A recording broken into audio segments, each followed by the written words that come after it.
Alrighty, so after listening to those questions, I'm redoing my presentation in my head.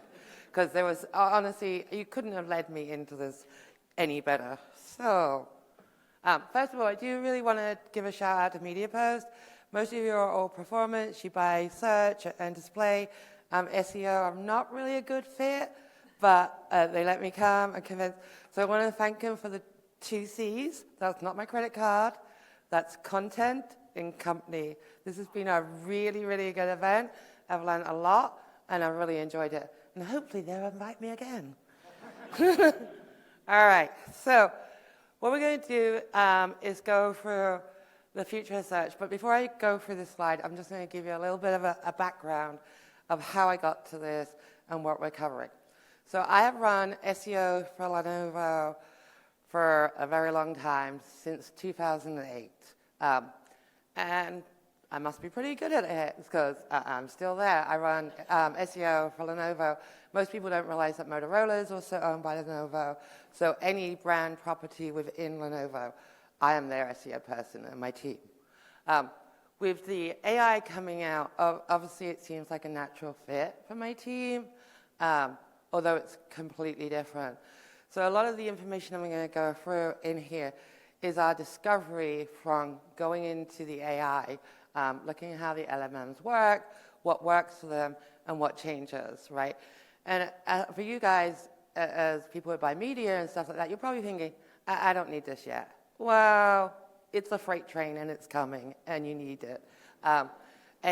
Google's already started putting ads in its AI overviews. Several of the LLMs already allow you to submit a shopping feed. There's ads in there. It's coming, it's changing, and we have to change too. So as we started digging through, see if this works.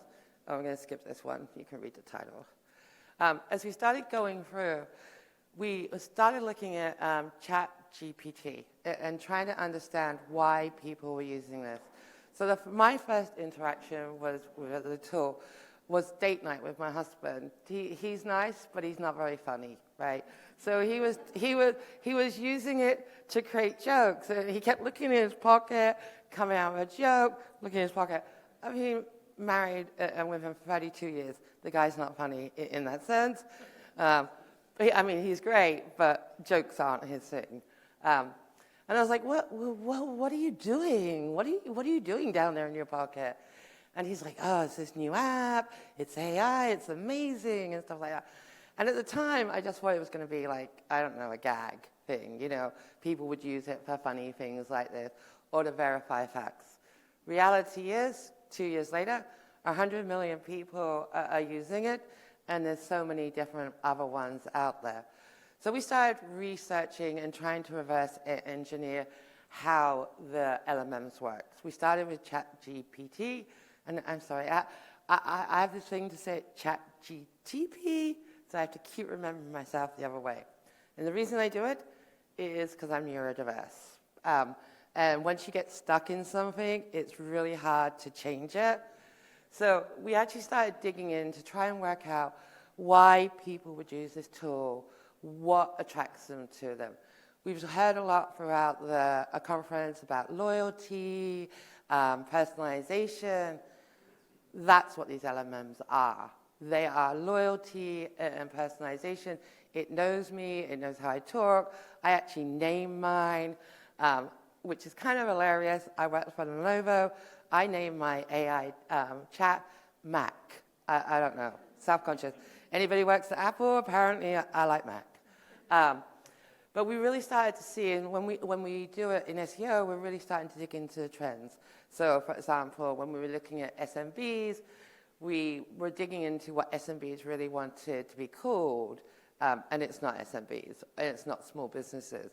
They want to be identified as small business owners, family businesses, veteran-owned small businesses.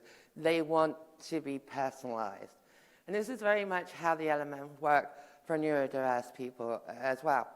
Now, several people have said to me, yeah, but that's like a niche, right? I mean, how many neurodiverse people there are? 1 in 5 of people in the world have some kind of neurodivergence in them. and it's trending to get to 1 in 4, I think by 2035, they said. And the reason is because, like, when I was a kid, I was just naughty. When I was an adult, I was just difficult. When they told me I was ADHD, I thought it was an excuse, right? But now it's becoming way more acceptable. Lots more people are being diagnosed as it. When I was a kid, it didn't exist. Kids are being more diagnosed, and more adults were. I was diagnosed about 3 years ago, and it made me realize a lot of the bad life choices that I have made and why I made them. So it's been really useful. But given this is a huge amount of a population out there, we really wanted to understand why they were attracted to it, what made them interested in it. In SEO, most people optimize for Google, because if you win on Google, you're likely to win on all the other ones. There are nuances between it. Google tends to be a more transactional engine, where like Bing is more of a research engine, but you're pretty much do pretty well on it. So what we started to see, and I'll go to the next slide, excuse me, that it's definitely becoming more human-centric within the LLMs. And you have to start thinking down the line. So if you start thinking, I'm not going to go bullet point by bullet point, one, because I can't read it from here because it looks really small. So hopefully the charts will get shared afterwards, but feel free to read it, then you won't hear what I'm saying. You know, whatever, get distracted. Really human-centric, and it takes you down one level in the journey. When you search on Google, like for the best laptop for a student, you probably say best laptop for the student. When you search in an LLM, it's more, I need a laptop for an engineering student, second year, or whatever. Plus, you've already been talking to them, asking questions. They know who you are, you know your personality. So it's way more conversational. And you're going to see more of that expectation from people in traditional search. They're going to expect to be able to answer the same question. The thing about the LLMs, though, they want the complete story. They don't want just a little bit. So if you want them to have your page as citations in them, you're going to have to give them the whole story. In the past, we've written lots of long content, flagged with keywords all over for a machine. But now we have to start writing for a human and trying to do it there. And I'll just give you a little walkthrough how if you use ChatGPT. And I'm going to actually ask a poll, because I asked this last year.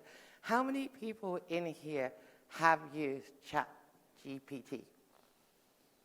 That's good. Now, how many people use it on a regular basis, like once, twice a week? That's also very good. Last year I did the same poll at a conference, and like 2 people put their hands up. And it was like, oh my God, if you're not starting with AI already, you need to pack up your laptop and go home, because you're pretty much too late. So that's really good to see that out there. It's definitely growing out there for sure. But last year I would have said, and I think Erin called it out earlier about the drop in Google. I would have agreed with that. I've seen the drop of Google too. Not necessarily irrelevant content or traffic coming across, but maybe that's like a metrics and tracking thing. We see a substantial amount of traffic coming across from it. I don't think that's going to happen now. I don't think Google is going to lose as much traffic as it was. I think we're going to get a separation, 2 different journeys. I think if you think pandemic forced a lot of people to start buying online who weren't very comfortable with buying online before, but they didn't have any choice. And it pushed the online buying hugely, us especially, and for a lot of other brands, because you didn't have another way to do it. With this, I think you're going to see that it'll stay fairly 2 distinct journeys for a while. The LLMs will be where people learn about you. That's where they start the story. That's where they do the research and stuff like that. So in order to do that, you have to have the content to be out there. Now, if you were to go to ChatGPT today and type in best laptop for a student, it actually goes to Bing and does the first initial search. So it'll go over there. It tends to always add the word best in front of the thing. And primarily what you see come up is affiliates. So top 10 laptops, 5 things to learn on a laptop, and they're like going across all your brands. So if you're working with affiliates, that's a really good place to work to try and get into the first stage of something like an LLM. After that, it goes, and it's kind of, I'm going to get a bit nerdy here, but it's like ROM and RAM. So the Bing is like the ROM, the like big database. So then it goes to the RAM, so it's front brain. This is current information that it's crawled in the last few months. So it checks that, and it's like, okay, so over on the initial one, it said these 10 machines were the best laptops because they were light, they had long battery life, et cetera, Now go check my modern data and see, is it the same? And then it validates it. And then this is where it gets really important. Then it will try to go to the product owner, the OEM, if it's or whatever. Amazon does it really well to get their products in there. They're very open into the system. Other people don't. I know a lot of our products don't go well into the tool at all, and it's a lot of technical work. Most people don't realize that the LLMs cannot read JavaScript. So we spent years and years and years of putting JavaScript, lazy loading, making our sites look great, making them fluffy, small amount of content. We have to turn it on the head. We have to write for humans. We have to write it this long, take away all that JavaScript, lazy loading, make it better. So yeah, it's a real turn on the head too, right? So there's a lot of fun coming up, definitely there. And we've definitely got to get the full story, right? We have, not only do we have to get the product details, and another small hint on this, the LLM's like a summary at the top of the page. So if your product's about a gaming laptop, you need a little summary at the top to like sum up the page. Google tends to do, Google's like a blind date, honestly. When it comes, it looks at the title tags, that's your eyes, right? Then it looks at the URL, that's your smile, and then it looks at the H1. You can guess what part that is. But, so, look at going for some humor here. But with the LLMs, they're more looking at like the summary. They're really trying to understand what the page is about. And they want the full story. And if you don't have the full story, that's your user-generated content, your tech specs, your details, in and out about it, then it'll go somewhere else to look for it. And you want to control your story in these LLMs. And the only way you're going to do it is longer content, better tagging, get rid of some of the JavaScript, and all sorts of things.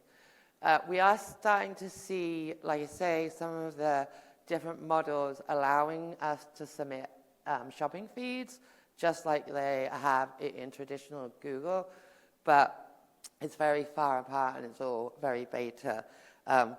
But the problem is, all these people are going to come to the MMs, do their research, do their question, conversation, and then they're going to go try and purchase it on the site, and then your site is a completely different experience. So marketing people, content writers are going to have to start writing like humans and how humans ask, not what's the best laptop for a student, but I'm a second-year engineering student doing C++, and I want to do this, et cetera, you're going to have to start answering those questions on the website. It's no longer, where you can go into your keyword research and pull it up. You're going to have to go question and answers. And that's another thing. LLMs really like question and answers. Putting it in small blocks with schema FAQ will get you a lot further than just writing one long block on there. All right, next slide. Okay, so what does AI search struggle with? Well, JavaScript is one of them, for sure. Accuracy. So we had this, I'm going to say this was not me, but couple of years ago, a piece of content got out on the web about a product, and it's not even my company, but I know the story. It got out there, and basically they created the content with AI. It looked great, but nobody actually checked the features that it had in there, and it went through all the standard process. Yep, reads well, grammar's well, edits well, flows well. Unfortunately, the product wasn't real. It went viral. It was an amazing product if they ever were going to make it. It's also fairly hackable. I'm not sure if people have read the pizza story. Does anybody know the pizza story? Okay. So a bunch of Reddits got together and created a lot of content out there, blog posts on Reddit and all sorts of things that said, don't forget to put the glue on your pizza base to keep the cheese on, right? And if you went into Google's AI overview, put in a search on what's important to a pizza, it came up and said, don't forget the glue, right? So they are definitely easier to hack, which is good from an SEO side. It's more black and white right now, whereas Google has about 250 different parameters that will help you rank, and depending on the combination, you'll get different results, right? You could get a link from a really high profile website, and you might only need one link, and that's it. For me, I'm a high trusted website, so I actually don't really bother with external linking because I just don't need to. But it all varies. The LLMs are definitely easier to work with. They're easier to hack, but they want that content out there, and they want the whole story. One of my things that I really don't like about it is how they're so positive. Everything's amazing when you talk to it. Everything's wonderful. And there's still, and it's going to be an issue for marketers and SEO people, because depending on how you ask the question, from like a positive or a negative or whatever, you'll get completely different results in there. So there's going to be a whole ton more things in. Freshness of content too, it is really important. I did a search on something yesterday, and it gave me a whole great review from, and it was, I think I was asking when a certain date was, and it was like, oh yeah, it was like May 1st, 2024, and of course we've already gone past May 1st, so it should have gave me an updated one. But this is also another consideration as you build out your pages on your website and stuff like that. It's got to be fresh, and it's got to be updated, and you've got to make sure that the LLMs can get to it and crawl to it. And I know a ton of this is going to be your technical teams or your SEO teams and stuff like that. But you have to keep it in your head as content creators, people who are creating ads and display. This stuff needs to be fresh, it needs to be available, and it needs to be more humanized. Otherwise, you will not be telling the story about your brand in the LLMs, somebody else will. So you'll lose control over it. Okay, so how do we have to adapt? And I should double check this. Yeah, it's pretty much a lot of what I talked about.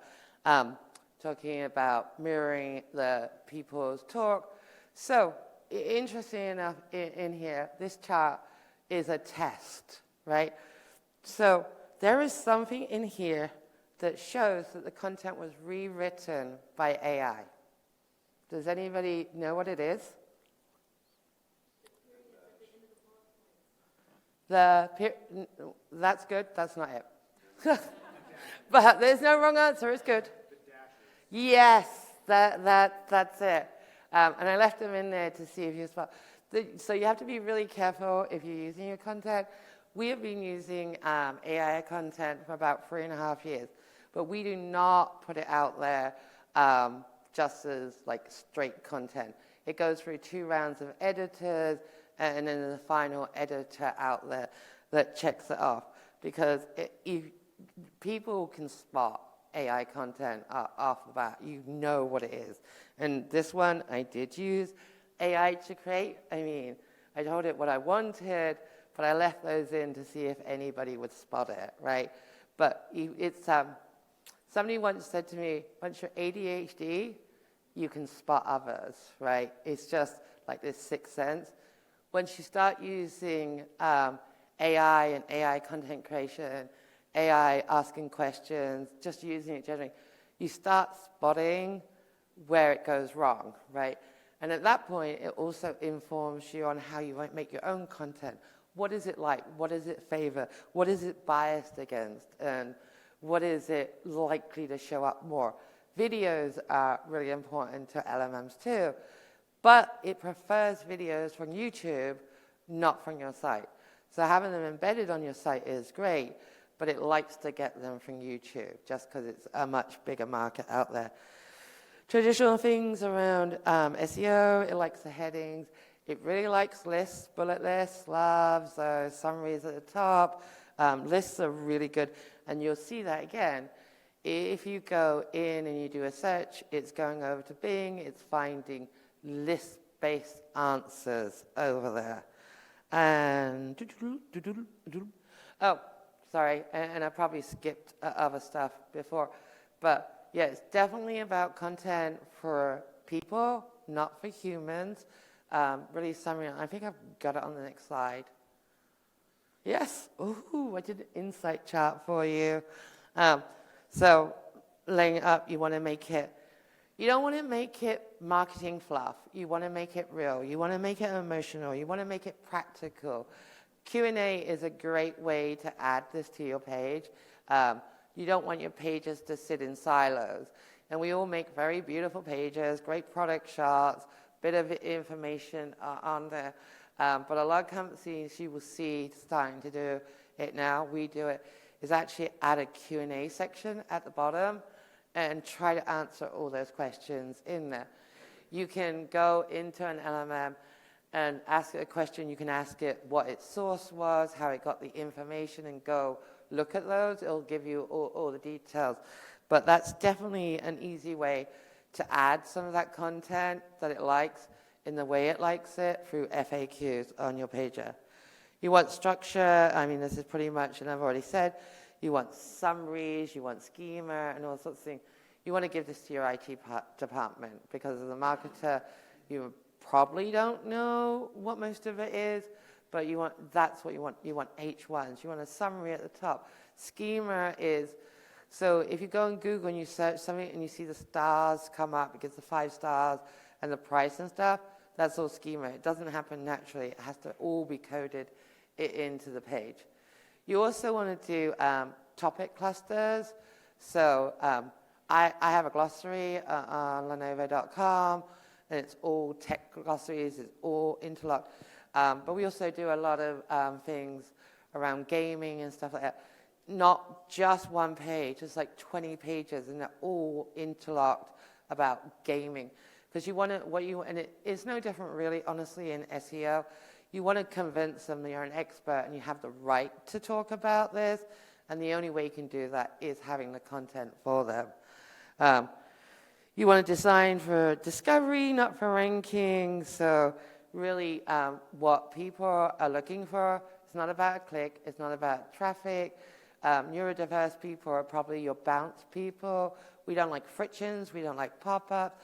I go on some websites and it's like chatbot, promo, sign up for this, loyalty, exit. I don't want to go there. So you really want to start thinking how you design. It is good for discovery. I know we talked, other people have talked about loyalty. Once you have LLM, if you're neurodiverse, and like say with trending to be 1 in 4, you're very loyal to it. But it's not throwing me promos or doing discounts. It's remembering and it's talking to me in the way I like to talk. And to get people to come to your website, you're going to have to talk the way they like to talk. And then also, like I say, follow the anticipated follow-up question. Not the best laptop for a student. What's the best laptop for a second-year student doing engineering? So you really want to think about that. But you can easily tie that in to like the FAQs or whatever on there too. And that's my presentation. And I'm on time. So, all right, so we have 5 minutes for question and answers. Don't feel you have to, but if you want to, go ahead. Yes. You guys don't even need me, Donna. You're doing my whole job for me. Oh, I'm sorry. That was really great. So I'm I'm going to stand over here because the light's in my eyes. I know it's really hard to see. I'm Sarah D. Thomasis from Minted.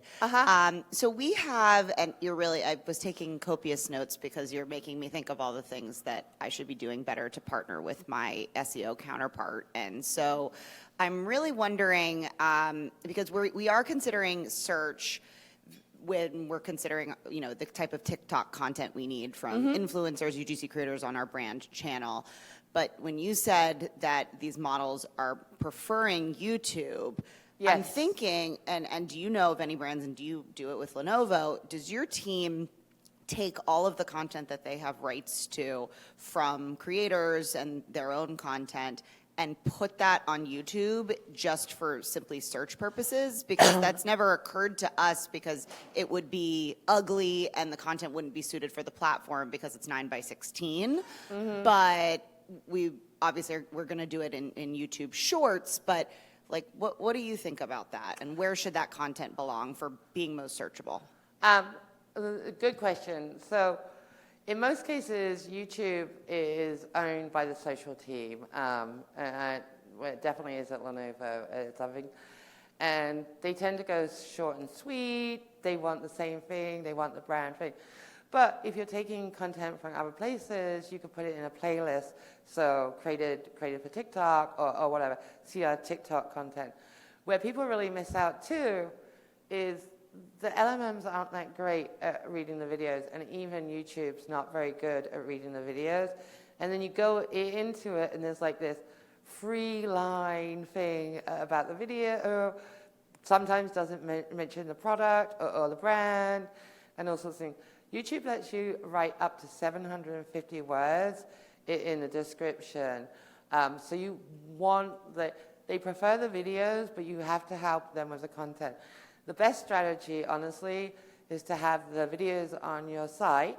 And there's just on that note, there's 2 ways to do it. You can embed the video with the URL, or there's a watch URL. Watch URLs get crawled by Google. Standard embedded don't. So you use a watch one over there. You get the traffic on your site that improves your visits over on YouTube. Over on YouTube, you have the long description, which the LLMs will pick up too, and they'll pull your videos in.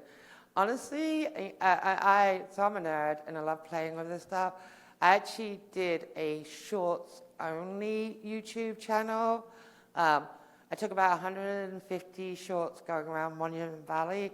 If anybody's got a few hours, it's really riveting. But I then put it into, you can open up to your OneDrive. So I put them in my OneDrive, open ChatGPT up to it. It then watched all my videos, gave me the title, the description, even picked the music, and gave me the details for an overlays to go on the top. So that's what I did. I posted them. And I mean, they don't get a huge amount of traffic, but it's in the thousands every day. So use the AI tools to learn what the AI likes. So.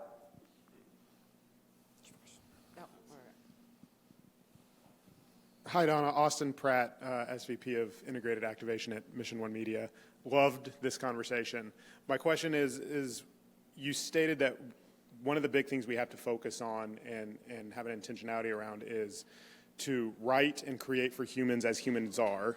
Mm-hmm. And we know inherently some of these LLMs have the bias towards the baked-in training data that they have. Mm-hmm. So as we continue to move forward with more and more AI-based creation, AI-based technical support, AI-based development, how do we keep that human element when we're getting to a point where machines will be creating content for machines to read, for humans to understand? That's actually already happened. Some of the machines are learning on machine-based data because they've run out of data.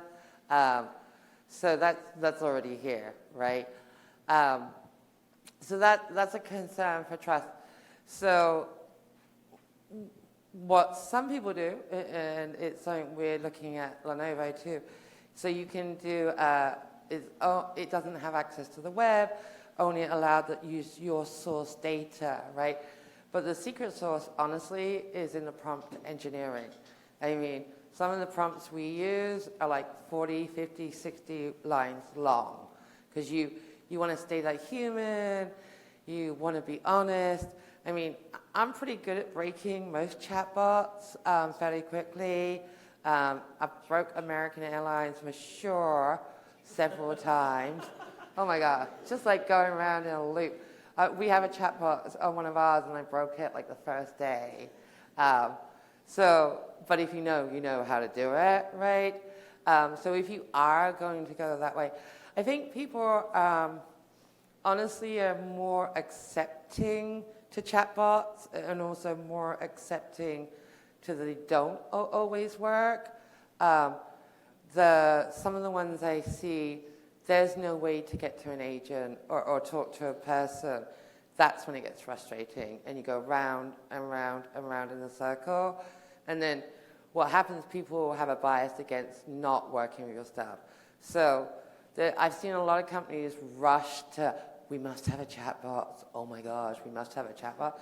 No, you must have a chatbot in 6 months after you've done all your testing, all your scenario testing, put it out there, let other people test it. Don't be biased by your internal and go, it's great, because the people who are showing to you have preset questions, and you don't know what real humans are going to ask in it. So yeah, if you're going to do it, do a lot of testing, make sure your prompt engineering is really good, and control the data it uses. So always going to need humans. I mean, my Mac, that's my chatbot. Not my Mac, no way. So he's really good, but he gets things wrong and all sorts of things. But I always ask him to define his sources. Tell me where you got the data. Show me the page, search the web if you're going to give it to me. Unless it's like 3 a.m. in the morning and I'm trying to work out what to make with chickpeas. So, Donna, thank you so much for kicking us off this morning. Thanks.